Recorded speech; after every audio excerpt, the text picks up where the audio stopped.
ඉගෙන ගන්නකොට අපිට විවිධ දේශකයන්ගේ දේශන වලට සවන් දෙන්න සිද්ධ වෙනවා. ඉතින් මෙතනදී ඔයගොල්ලන්ට වැදගත් කරුණක් කියලා දෙනවා. ඉතින් මේක නැත්තම් කිසිවෙකුටවත් මේ දේශකයෙක්ගෙන් ඉගෙන ගන්න බෑ. මේක ඊටාම වටිනා කාරණාවක් වෙනවා. මොකද්ද? කවදාවත් පුරුදු වෙන්න හොඳ නෑ දේශකයාගේ අඩුපාඩු හිතන්න. දේශකයාගේ අඩුපාඩු තියෙන්න පුළුවන්. අඩුපාඩු නැති කිසි කෙනෙක් ලෝකේ නැහැනේ. නමුත් මෙතෙන්දී තියෙන ගැටලුව තමයි අපි කෙනෙක්ගේ ඒ කියන්නේ විශේෂයෙන්ම අපි ඉගෙන ගන්න කාලයේදී යම්කිසි දේශකයෙක්ගේ අඩුපාඩු දකින්න ගියොත් ඔයගොල්ලොන්ට මෙන්න මේ ආපදා ටිකට ලක් වෙන්න සිද්ධ වෙනවා. මෙන්න මේ ගැටලු ටික ඔයගොල්ලොන්ට ඇති වෙනවා. මෙන්න මේ අවාසි සහගත සිද්ධි ටික Tamanට ඇති වෙනවා. මොනවාද? පළවෙනි එක අවධානය දේශනයෙන් වෙන් වෙනවා. පළවෙනි කාරණාව. අපි දේශනයකට සවන් දෙනකොට අපි දේශකයාගේ හොඳ නරක බලන්න පුරුදු වෙලා හිටියොත්, නරක දකින්න පුරුදු වෙලා හිටියොත්, හොඳ දකින්න නම් කිසි ප්‍රශ්නයක් නැහැ. නරක දකින්න පුරුදු වෙලා හිටියොත් අපි හැම වෙලේම අවධානය යොමු කරනවා මේ දේශකයා හරියට කියනවාද කියලා බලන්න. ඒ කියන්නේ අපිට එතකොට ගිලිහෙනවා දේශකයා කියන දේ ග්‍රහණය කර ගැනීම කියන එක අපි බලන්නේ නැහැ. අපිට ඒක නැති වෙලා යනවා. දේශකයා කියන කරුණ ග්‍රහණය වෙන්නේ නැහැ. අපිට පේන්නේ දේශකයාගේ අඩුපාඩුව විතරයි. ඉතින් ඒක නිසා මෙන්න මේ දෙයට ඔයගොල්ලන්ට මුහුණ දෙන්න වෙනවා. දේශකයාගේ අඩුපාඩු ගැන හිතන්න ගියොත්. දැන් සමහර අවස්ථා තියෙනවා සමහර දේශකයන්ගේ දැන් අපි දේශනයක් කරනකොට සමහර දේශකයෝ සමහර වචන අදිනවා. උදාහරණයක් මම කියන්නේ. සමහර දේවල් වැඩිපුර ඇදලා කියනවා. එතකොට අපිට මේක ඇදලා කියන එක වැරදි කියලා මේක හරියන්නේ නැහැ. සමහර වෙලාවල් තියෙනවා සමහර දේශකයෝ වේගෙන් කතා කරනවා. එතකොට අපිට ඒක අඩුවක් විදියට පේනවා. ඉතින් මේ වගේ දේශකයන්ගේ අඩුපාඩු ගැන හිතන්න ගියොත් මෙන්න මේ ප්‍රශ්නේ පළවෙනි එක ඔයගොල්ලන්ට වෙනවා. මොකද්ද? ඔයගොල්ලන්ගේ අවධානය ගිලිහිලා යනවා. එන්න එක තමයි පළවෙනි කාරණාව. ඊළඟට දෙවෙනි එක තමයි වැරදි අවබෝධයක් නැති වෙනවා. වැරදි අවබෝධයක්. ඒ කියන්නේ එයා කියන කරුණ අපිට හරියට තේරෙන්නේ නැහැ. ඒක හරියට ග්‍රහණය කරගන්න බැරි වෙලා අපිට ඒක වැරදියට වැටහෙනවා. ඉතින් මේකත් අපිට වෙන්න පුළුවන් දෙයක් දේශකයා ගැන පැහැදීම නැති වුණොත්. එතකොට මේ අවස්ථාවේදී අපේ මනස වැඩ කරන්නේ නෙගටිව් ෆිල්ටර් එකක් වගේ කියනවා.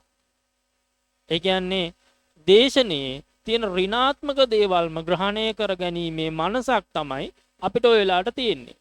මේක නිසා අපිට අර දේශකයා කියන දේ හරියට ග්‍රහණය කරගන්න බැරි වෙනවා. ඒක නිසා වැරදි අවබෝධයන් අපිට ඇති වෙනවා. මේකත් අපිට සිද්ධ වෙන අවාසි සහගත දෙයක්. මේ හැමදේම සිද්ධ වෙන්නේ දේශකයාට නෙමෙයි. Tamanට. ඒ කියන්නේ දේශකයාට ප්‍රශ්නයක් නැහැ. ඒ දේශනයට සමන් දෙන කෙනාටයි මේ ප්‍රශ්නේ ඇති වෙන්නේ. තුන්වෙනි කාරණාව තමයි ගැළපෙන දේවල් ග්‍රහණය කරගන්න අදහස ගන්න අපහසු වෙනවා. ගැළපෙන අදහස් ගන්න අපහසු වෙනවා. ඒ දේශකයා පැහැදිලි කරන දේ හරියට ගලප ගන්න බැරි වෙනවා. එතකොට මේ හැම වෙලාවෙම වෙනවා ඒ දේශකයා අවධානය යොමු කරන කරුණෙන් අපි බැහැර වෙනවා. ඒකේ අදහස, එයා කියන දේ අදහස ගැන අපිට වැටහෙන්නේ නැතු වෙනවා. ඒකට ගැළපෙන කරුණු ගලපලා ගන්න බෑ. ඉතින් මේකත් සිද්ධ වෙනවා කියනවා. මේ දේශකයා ගැන තියෙන පැහැදීම නැතිව හිටියොත්. එහෙනම් මෙතනදී අපි විශේෂයෙන් අවධානයෙන් ඉන්න ඕන. අපි අර දේශකයාගේ අඩුපහඩු ගැන හිතන්නේ නැතුව අපි මොකද්ද කරන්න ඕන? මේ දේශකයාගේ දේවල් මේ දේශකයාගේ තියෙන හොඳ පැත්ත තමයි අපි හැම වෙලෙම ග්‍රහණය කරගන්න ඕන. එහෙම කරගත්තේ නැත්නම් ඒකේ අවාසිය වෙන්නේ අපිට. ඊළඟට මෙන්න මේ වගේ දේශකයාගේ අඩුපාඩු ගැනම නිතර කල්පනාවට එනවා කල්පනා කරනවා නම් ඊළඟ ප්‍රශ්නේ තමයි මනසට ලොකු ආතතියක් ඇති වෙනවා. ආතතියක් ඇති වෙලා මනස පීඩාවටපත් වෙනවා. ඒ වගේම කෝපය ඇති වෙනවා. තරහ ඇති වෙනවා. ඒක නිසා අපිට මේ දේශනය බෝරින් වෙනවා. බෝරින් වෙනවා කියලා කියන්නේ ආන් ඒ தත්ත්වය ඇති වෙනවා.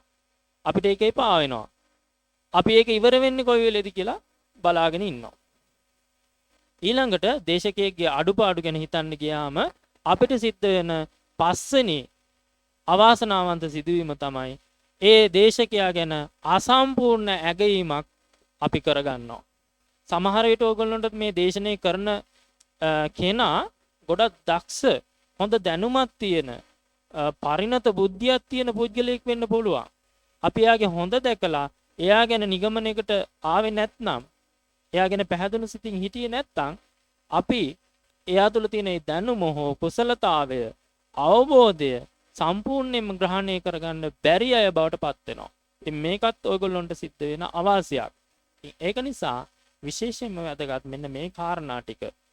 මේක සිද්ධ වෙන්නේ අපි දේශකයාගේ අඩුපාඩු දකින්න ගියාම.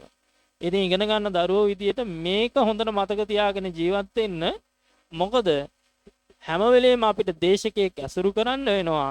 ඉතින් අපි මේ දේශකයාගේ කොච්චර අඩුපාඩු තිබුණත් අපිට ඒවෙන් වැඩක් නැහැ. අපිට වැදගත් වෙන්නේ ඒ දේශකයා අපිට දෙන්නේ මොනවද? ඒ දෙන්න දේ හරය මොකද්ද?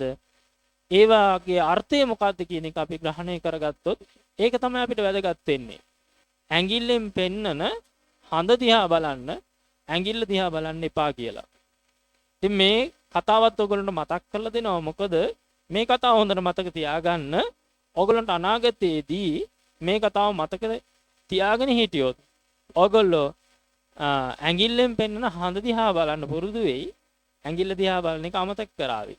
මෙන්න මේ කාරණාව හොඳින් මතක තියාගෙන ජීවිතයේ දියුණු කරගන්න මේ ඉගෙනීම් කටයුතු සාර්ථක කරගන්න කියලා මම ඉල්ලා සිටිනවා. ඉතින් මේක හරිම වැදගත් කාරණාවක්. ඔයගොල්ලෝ දිගටම මතක තියාගෙන ඉන්න ඕන කාරණාවක්.